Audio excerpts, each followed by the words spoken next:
Fala galerinha, mais ou menos, tudo belezeira com vocês? Mais um vídeo aqui pro nosso canal Na Cama. O vídeo de hoje é o seguinte: primeiro eu vou contar pra vocês uma história, que é uma história real, mas mesmo que fosse uma história imaginária, uma história inventada, vale a pena. Então, vou direto pra ela, depois da história eu explico a parada.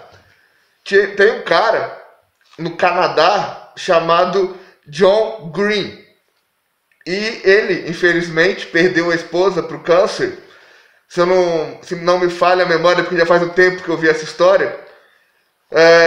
Foi na intestino, na bexiga, foi toda a região ali comprometida pelo câncer, porque ele não deu nenhum sinal e quando descobriram já estava tarde demais, já estava todo tomado a região ali pelo câncer e ela faleceu.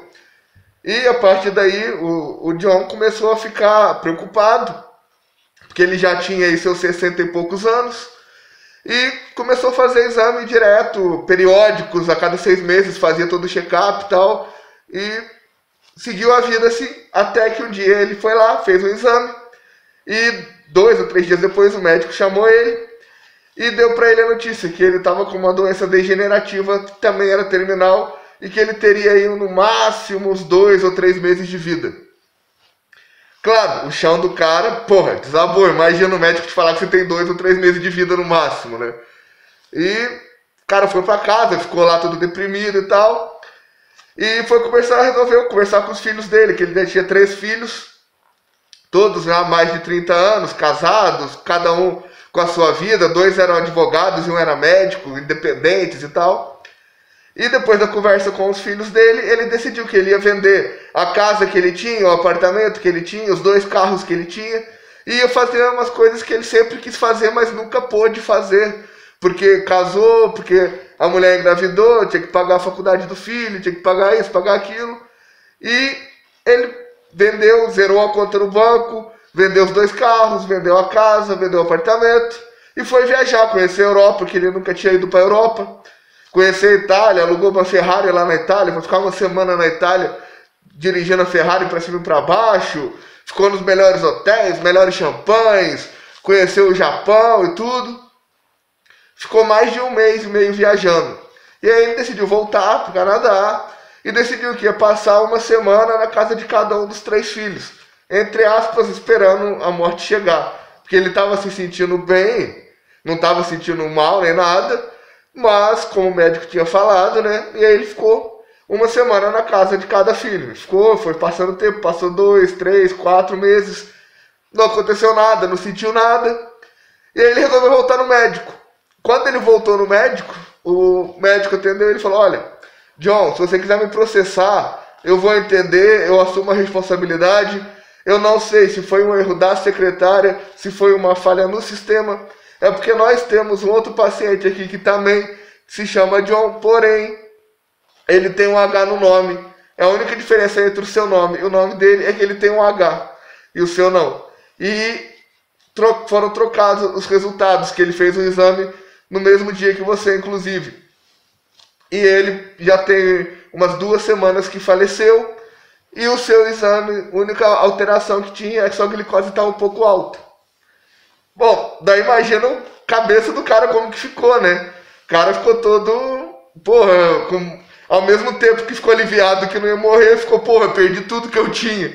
Ao mesmo tempo ficou pé da vida com o médico, também ficou feliz porque estava saudável e porque conseguiu fazer muitas coisas que ao longo da vida ele não fez. Ele não pôde fazer por N motivos, alguns que ele mesmo diz, motivos fracos, motivos idiotas que impediram que ele fizesse muitas coisas. E aí, lógico, os filhos ajudaram ele depois e tal, e ele começou a fazer o quê? A dar palestra nas faculdades contando a história da vida dele. E ele fala o quê? Que o inferno, o verdadeiro inferno, é você chegar no seu leito de morte, olhar para trás e falar: porra, eu queria tanto ter feito isso, queria tanto ter feito aquilo, queria ter ido em tal lugar, e não foi por quê, e não fez por quê. Aí você vai ver os motivos. Você olha para os seus motivos que te pediram de fazer as coisas e você fala: porra, que merda que eu fiz. Motivo banal, motivo tosco, motivo fraco. Se eu tivesse enfrentado um pouco mais, se eu tivesse tido um pouco mais de coragem, eu teria feito. Então a questão da história, a moral da história é essa.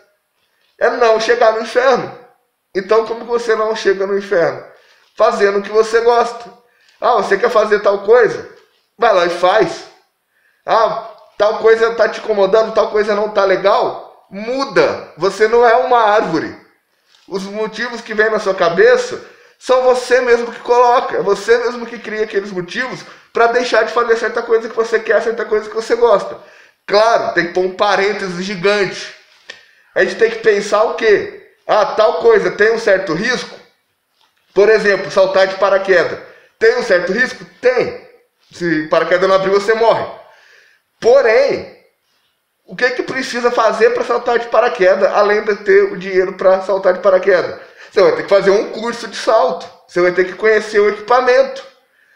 Porque o equipamento é a sua vida. Então você tem que aprender tudo, cada milímetro, cada detalhe, cada centímetro do equipamento. Você que é responsável por aquele equipamento que você vai usar. Você é responsável pela sua vida. Então você faz o quê? Estuda, analisa, conhece o equipamento. No dia, na hora do salto, você ainda faz uma checagem final do equipamento e aí você salta. Então, quer dizer, o medo serve para você analisar as coisas antes de fazer. Mas você não pode deixar o medo te paralisar. E não pode deixar o medo criar empecilhos, criar obstáculos que são banais, que você pode superar. Só que você, por medo, não supera. Então, a vida, o segredo da felicidade, o segredo da vida é isso. É fazer o que você gosta, o que você tem vontade. Claro, sempre pensando, voltando parênteses lá. Pensando que, isso aqui vai prejudicar alguém? Não, não vai prejudicar ninguém. Isso aqui vai pôr minha vida em risco? Não, não vai pôr minha vida em risco. Então vai lá e faz. Isso aqui vai pôr minha vida em risco. Mas o que eu posso fazer para minimizar esse risco? Vale a pena? A minha vontade de fazer é maior do que o risco, é maior do que minimizando os riscos, eu consigo fazer minha vontade de fazer ficar maior? Vai lá e faz. Tempo é o que o tempo não existe. Se você for estudar física quântica, teoria da relatividade de Einstein, você vai ver que o tempo não existe. Tempo é uma coisa que nós humanos criamos dentro da nossa mente.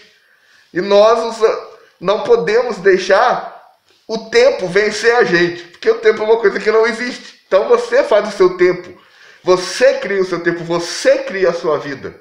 Muitos, eu não posso dizer todos, mas a maioria dos problemas humanos, nós mesmos que criamos em nossa própria mente. Então, pense, analise, observe e absorva a forma que Deus fala com a gente, através da natureza, através das outras pessoas. Aquela pessoa que te encontra por 5 minutos e te fala alguma coisa. Ou aquela pessoa que te acompanha a vida inteira, aquele seu amigo de infância que cresce junto. Ou um primo, ou um parente.